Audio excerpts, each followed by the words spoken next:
Hello friends, welcome back to Asha's creativity. ನಾನಿಲ್ಲಿ 0.75 mm crochet ತಗೊಂಡಿದ್ದೀನಿ. ಹಾಗೆ ಕಮಲ್ ವರ್ಕ್ ಥ್ರೆಡ್ ತಗೊಂಡಿದ್ದೀನಿ. ನೀವು ಸಿಲ್ಕ್ ಥ್ರೆಡ್ದು ಆರೆಳೆ ದಾರ ಬೇಕಿದ್ರೂ ತಗೋಬೋದು. ನೋಡಿ, ಮೊದಲು ದಾರನ ಬಟ್ಟೆಗೆ ಈ ಥರ ಲಾಕ್ ಮಾಡ್ತಾ ಇದ್ದೀನಿ. ಮೊದಲು ದಾರಕ್ಕೆ ನಾಟ್ ಹಾಕ್ಕೊಂಡಿದ್ದೆ. ಅದಾದಮೇಲೆ ಬಟ್ಟೆಗೆ ದಾರದಿಂದ ಈ ಥರ ಲಾಕ್ ಮಾಡ್ತಾ ಇದ್ದೀನಿ. ಲಾಕ್ ಆದಮೇಲೆ ಈಗ ನಾನು 4 ಚೈನ್ ಹಾಕ್ತಾ ಇದ್ದೀನಿ. ನೋಡಿ, ಈ ಥರ 4 ಚೈನ್ ಹಾಕೋಬೇಕು. 4 ಚೈನ್ ಹಾಕೊಳ್ಳೋದಾದಮೇಲೆ ಅದೆಷ್ಟು ಡಿಸ್ಟೆನ್ಸಿಗೆ ಬರುತ್ತೋ ನೋಡಿಕೊಂಡು ಅಲ್ಲಿಗೆ ಒಂದು ಟ್ರಿಪಲ್ ಕ್ರೋಶೆ ಹಾಕೋಬೇಕು. ಒಂದು ಟ್ರಯಾಂಗಲ್ ಥರ ಬರೋ ಥರ ಹಾಕೋಬೇಕು. ನೋಡಿ, ಅತಿ ಎಳೆಯೋ ಥರನೂ ಹಾಕಬೇಡಿ, ಕರೆಕ್ಟಾಗಿ ಡಿಸ್ಟೆನ್ಸ್ ನೋಡ್ಕೊಂಡು ಹಾಕಿ. ಈ ಥರ ಒಂದು ಟ್ರಿಪಲ್ ಕ್ರೋಶೆ ಹಾಕಬೇಕು. ಡಬಲ್ ಕ್ರೋಶೆ ಥರನೇ, ಆದರೆ ನೀಡಲ್ ಮೇಲೆ ಮೊದಲನೇ ಸಲನೇ 2 ಸಲ ದಾರ ತಗೋಬೇಕು. ಇದಾದಮೇಲೆ 2 ಚೈನ್ ಹಾಕೋತಾ ಇದ್ದೀನಿ. 2 ಚೈನ್ ಆದಮೇಲೆ ಆ ಟ್ರಿಪಲ್ ಕ್ರೋಶೆಗೇನೆ ನಾನು ಈಗ ಡಬಲ್ ಕ್ರೋಶೆ ಹಾಕ್ತಾ ಹೋಗ್ತಾ ಇದ್ದೀನಿ. ನೋಡಿ, ಡಬಲ್ ಕ್ರೋಶೆ ನಿಮಗೆಲ್ಲ ಗೊತ್ತಿದೆ ಅಂತ ಅನ್ಕೋತೀನಿ. ಗೊತ್ತಿಲ್ಲ ಅಂದರೆ ಇದನ್ನ ಪ್ರಾಕ್ಟೀಸ್ ಮಾಡಿ, ತುಂಬ ಈಸಿ ಇದೆ. ಡಬಲ್ ಕ್ರೋಶೆ, ಸಿಂಗಲ್ ಕ್ರೋಶೆ, ಈ ಥರ ಚೈನ್ಸ್ ಎಲ್ಲ ನೀವು ಪ್ರಾಕ್ಟೀಸ್ ಮಾಡೋದ್ರಿಂದ ಯಾವುದೇ ಥರದ್ದು ಕುಚ್ಚು ಬೇಕಿದ್ರೂ ಹಾಕ್ಬೋದು. ನೋಡಿ, ಈ ಥರ ಅದು ಫಿಲ್ ಆಗೋವರೆಗೂ ಆ ಟ್ರಿಪಲ್ ಕ್ರೋಶೆ ಏನು ಹಾಕಿರ್ತೀವಲ್ಲ ಅದು ಫಿಲ್ ಆಗೋವರೆಗೂ ನಾನು ಇಲ್ಲಿ ಡಬಲ್ ಕ್ರೋಶೆಸ್ ಹಾಕ್ತಾ ಹೋಗ್ತಾ ಇದ್ದೀನಿ. ಇದಕ್ಕೆ ಕಂಬ ಅಂತ ಕೂಡ ಹೇಳ್ತೀವಿ. ನಾನು ಇಲ್ಲಿ ಒಂದು 12 ಬರೋ ಥರ ಹಾಕಿದ್ದೀನಿ. ನೋಡಿ, ಡಬಲ್ ಕ್ರೋಶೆನೇ ಇದೆ, ಅದಕ್ಕೆ ಸ್ವಲ್ಪ ಬೇಗನೆ ತೋರಿಸ್ತಾ ಇದ್ದೀನಿ. ನಿಮ್ಮದು ಟ್ರಿಪಲ್ ಕ್ರೋಶೆ ಒಂದು ಸ್ವಲ್ಪ ಗ್ಯಾಪ್ ಉಳಿಬಾರ್ದು. ಸೊ ಅದಕ್ಕೆ ಎಷ್ಟು ಆಗುತ್ತೋ ಅಷ್ಟು ಫಿಲ್ ಮಾಡೋಕ್ಕೆ ಟ್ರೈ ಮಾಡಿ. ಈ ಕಮಲ್ ವರ್ಕ್ ಥ್ರೆಡ್ ಸ್ವಲ್ಪ ಜಾರ್ತಾ ಇರುತ್ತೆ, ಒಂದೇ ಕಡೆ ಹೋಗಿ ಕುತ್ಕೊಂಡ್ಬಿಡುತ್ತೆ. ಸೊ ಸ್ವಲ್ಪ ಅಡ್ಜಸ್ಟ್ ಮಾಡ್ಕೊಂಡು ಹಾಕಬೇಕಾಗತ್ತೆ. ಬಟ್ ಸಿಲ್ಕ್ ಥ್ರೆಡ್ ಎಲ್ಲ ಹಂಗಾಗಲ್ಲ, ಕರೆಕ್ಟಾಗಿ ಅದ್ರ ಪ್ಲೇಸ್ಗೆ ಕೂತ್ಕೊಂಡಿರುತ್ತೆ ಕಂಬಗಳು. ಇದು ಒಂದು ಸ್ವಲ್ಪ ಎಲ್ಲಿ ಬೇಕಿದ್ರೂ ಸ್ವಲ್ಪ ಸರಿದಾಡುತ್ತೆ. ನೋಡಿ, ಈ ಥರ ಬರೀ ಡಬಲ್ ಕ್ರೋಶೆಸ್ನೇ ಹಾಕ್ತಾ ಹೋಗ್ತಾ ಇದ್ದೀನಿ. ತುಂಬ ಸಿಂಪಲ್ ಇದೆ ಈ ಡಿಸೈನು, ಬಟ್ ತುಂಬ ಗ್ರ್ಯಾಂಡಾಗಿ ಕೂಡ ಕಾಣಿಸುತ್ತೆ.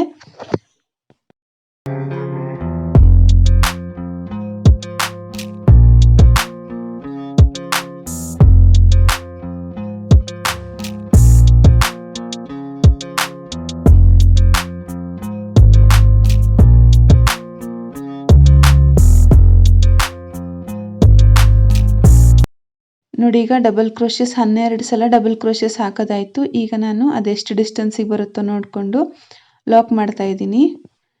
ನೋಡಿ, ಈ ಥರ ಲಾಕ್ ಆದಮೇಲೆ ನಾನು ಇಲ್ಲಿಗ ಮತ್ತೆ ಚೈನ್ಸ್ ಹಾಕ್ತಾ ಇದ್ದೀನಿ.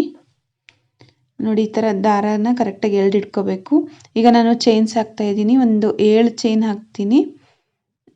ನೋಡಿ, ಈ ಥರ ಚೈನು 4 ಹಾಕಿದೆ. ಈಗ ಇನ್ನು 3 ಹಾಕ್ತೀನಿ. ಈಗ ನೋಡಿ, ಈ ಥರ ಒಟ್ಟಿನಲ್ಲಿ ಟೋಟಲಾಗಿ 7 ಚೈನ್ ಹಾಕೋಬೇಕು. 7 ಚೈನ್ ಹಾಕೊಳ್ಳೋದಾದಮೇಲೆ 4ನೇ ಕಂಬಕ್ಕೆ ಫಸ್ಟ್ 3 ಕಂಬ ಬಿಡಬೇಕು. 4ನೇ ಕಂಬಕ್ಕೆ ಈ ದಾರನ ಲಾಕ್ ಮಾಡ್ತಾ ಇದ್ದೀನಿ. ಆರ್ಚ್ನ ಅರ್ಧ ಭಾಗಕ್ಕಿಂತನೂ ಮೇಲೆ ಬರುತ್ತೆ ಇದು. ಇದಾದಮೇಲೆ ನಾನು ಮತ್ತೆ 2 ಚೈನ್ ಹಾಕ್ಕೊಂಡು ಮತ್ತು ಈಗ ಏನು ಚೈನ್ಸ್ ಹಾಕಿರ್ತೀರಲ್ಲ ಅಲ್ಲಿಗೆ ನಾನು ಈಗ ಡಬಲ್ ಕ್ರೋಶೆಸ್ ಹಾಕ್ತಾ ಹೋಗ್ತಾ ಇದ್ದೀನಿ. ಇದು ಅಷ್ಟೇ, ಇದು ಫಿಲ್ ಆಗೋವರೆಗೂ ಡಬಲ್ ಕ್ರೋಶೆಸ್ ಹಾಕಬೇಕು. ನಾನಿಲ್ಲಿ 14 ಹಾಕಿದ್ದೀನಿ. 14 ಹಾಕಿದ ತಕ್ಷಣ ನನ್ನದು ಡಿಸೈನ್ ಫಿಲ್ ಆಯಿತು. ಸೊ ನಿಮಗೆ ಆ ಚೈನ್ಸ್ ಎಲ್ಲ ಫಿಲ್ ಆಗೋವರೆಗೂ ನೀವು ಡಬಲ್ ಕ್ರೋಶೆಸ್ ಹಾಕ್ತಾ ಹೋಗಿ. ಅತಿಯಾಗಿ ಜಾಸ್ತಿ ಹಾಕಿದ್ರೂ ಡಿಸೈನ್ ಚೆನ್ನಾಗಿ ಬರಲ್ಲ. ಕರೆಕ್ಟಾಗಿ ಫಿಲ್ ಆಗೋ ಥರ ಹಾಕ್ಕೊಂಡು ಎಲ್ಲ ಕಂಪ್ಲೀಟ್ ಆದಮೇಲೆ ಅದೆಷ್ಟು ಡಿಸ್ಟೆನ್ಸಿಗೆ ಬರುತ್ತೋ ನೋಡಿಕೊಂಡು ಲಾಕ್ ಮಾಡ್ಕೊಳ್ಳಿ. ತೀರಾ ಹತ್ರನೂ ಲಾಕ್ ಮಾಡ್ಕೋಬೇಡಿ, ದೂರನೂ ಲಾಕ್ ಮಾಡ್ಕೋಬೇಡಿ, ಕರೆಕ್ಟಾಗಿ ನೋಡ್ಕೊಂಡು ಲಾಕ್ ಮಾಡಿ. ಇದು ಸ್ವಲ್ಪ ಡಿಸೈನ್ಸ್ ಪ್ರಾಕ್ಟೀಸ್ ಮಾಡಿದರೆ ನಿಮಗೆ ಅರ್ಥ ಆಗುತ್ತೆ. ನೋಡಿ, 2 ಈ ಥರ ಡಿಸೈನ್ಸ್ ಬಂತು. ಈಗ ಇದಾದಮೇಲೆ ನೀವು ಇಲ್ಲಿ ಬೇಕಿದ್ದರೆ ಚೈನ್ಸ್ ಗ್ಯಾಪ್ ಹಾಕೋಬೋದು. ಬೇಡ ಅಂತಂದರೆ ಇದೇ ಡಿಸೈನ್ನ ಕಂಟಿನ್ಯೂ ಮಾಡ್ಬೋದು. ನಾನೀಗ ಮೊದಲಿನಂಗೆ 4 ಚೈನ್ ಹಾಕ್ಕೊಂಡು ಮತ್ತೆ ಈಗ ಟ್ರಿಪಲ್ ಕ್ರೋಶೆಯಿಂದ ಟ್ರಯಾಂಗಲ್ ಥರ ಬರೋ ಥರ ಲಾಕ್ ಮಾಡ್ತಾ ಇದ್ದೀನಿ. ಬಟ್ಟೆಗೆ ಲಾಕ್ ಮಾಡಬೇಕು ಟ್ರಿಪಲ್ ಕ್ರೋಶೆ ಹಾಕಿ. ನೋಡಿ, ಈಗ ಒಂದು ದಾರ ತಗೊಂಡು 2 ದಾರ ಆಚೆ ತೆಗಿಬೇಕು, ಮತ್ತೊಂದು ದಾರ ತಗೊಂಡು 2 ದಾರ ಆಚೆ ತೆಗಿಬೇಕು. ಈಗ ಮತ್ತೊಂದು ದಾರ ತಗೊಂಡು 2 ದಾರ ಆಚೆ ತೆಗಿಬೇಕು. ಈ ಸಲ 3 ಸಲ ಬರೋದಕ್ಕೆ ನಾವು ಟ್ರಿಪಲ್ ಕ್ರೋಶೆ ಅಂತ ಹೇಳ್ತೀವಿ. ಈಗ ಮತ್ತೆ 2 ಚೈನ್ ಹಾಕ್ಕೊಂಡೆ. 2 ಚೈನ್ ಆದಮೇಲೆ ಆ ಟ್ರಿಪಲ್ ಕ್ರೋಶೆಗೇ ಮತ್ತೆ ಡಬಲ್ ಕ್ರೋಶೆಸ್ ಹಾಕ್ತಾ ಹೋಗ್ತೀನಿ. ಫುಲ್ ಸಿಂಪಲ್ ಇದೆ. ಇದರಲ್ಲಿ ಟ್ರಿಪಲ್ ಕ್ರೋಶೆ, ಡಬಲ್ ಕ್ರೋಶೆ ಮತ್ತು ಚೈನ್ಸ್ ಅಷ್ಟೇ ಇರೋದು. ಆಮೇಲೆ ಈ ಡಿಸೈನ್ಗೆ ಯಾವುದೇ ಬೇಸ್ ಲೈನ್ ಅಂತ ಇರಲ್ಲ, ಇದೇ ಬೇಸ್ ಲೈನ್ ಆಗಿರುತ್ತೆ. ಇದೇ ಥರ ಕಂಟಿನ್ಯೂ ಆಗ್ತಾ ಹೋಗುತ್ತೆ. ನೋಡಿ, ಇದೇ ಥರ ಡಬಲ್ ಕ್ರೋಶೆಸ್ ಇರೋದ್ರಿಂದ ನಾನಿಲ್ಲಿ ಸ್ಕಿಪ್ ಮಾಡ್ತಾ ಇದ್ದೀನಿ. ನೋಡಿ ಇಷ್ಟು ಎಲ್ಲ ಫುಲ್ ಡಬಲ್ ಕ್ರೋಶಸ್ 12 ಸಲ ಆದಮೇಲೆ ನಾನು ಇಲ್ಲಿಗೆ ಲಾಕ್ ಮಾಡ್ತಾ ಇದ್ದೀನಿ. 12 ಹಾಕಬೇಕು ಅಂತಿಲ್ಲ, 10ಕ್ಕೆ ಫಿಲ್ ಆದರೂ ಅಲ್ಲಿಗೆ ಸ್ಟಾಪ್ ಮಾಡಿಬಿಡಿ. ಅದೆಷ್ಟು ಡಿಸ್ಟೆನ್ಸಿಗೆ ಬರುತ್ತೋ ನೋಡ್ಕೊಂಡು ಲಾಕ್ ಮಾಡಿಕೊಂಡೆ. ಈಗ ನಾನು ಮತ್ತೆ ಮೊದಲಿಗೆ ಹಾಕಿದ್ನಲ್ವ ಅದೇ ಥರ 7 ಚೈನ್ ಹಾಕ್ತಾ ಇದ್ದೀನಿ. ನೋಡಿ ಈ ಥರ 7 ಚೈನ್ ಹಾಕೋಬೇಕು. ಎಣಿಸ್ಕೊಂಡು ಹಾಕೊಳ್ಳಿ. 7 ಚೈನ್ ಹಾಕೊಳ್ಳೋದಾದಮೇಲೆ 3 ಕಂಬಗಳನ್ನು ಬಿಟ್ಟು 4ನೇ ಕಂಬಕ್ಕೆ ಇದನ್ನ ಲಾಕ್ ಮಾಡ್ಕೋಬೇಕು. ನೀವು ಚೈನ್ಸ್ ಏನು ಹಾಕಿರ್ತೀರಲ್ಲ ಅದನ್ನ ಲಾಕ್ ಮಾಡ್ಕೋಬೇಕು. ಲಾಕ್ ಆದಮೇಲೆ ನೋಡಿ ಈಗ ಫಸ್ಟು ಲಾಕ್ ಮಾಡ್ತಾ ಇದ್ದೀನಿ. ಲಾಕ್ ಆದಮೇಲೆ ಈಗ ನಾನು ಮತ್ತೆ 2 ಚೈನ್ ಹಾಕೋತೀನಿ.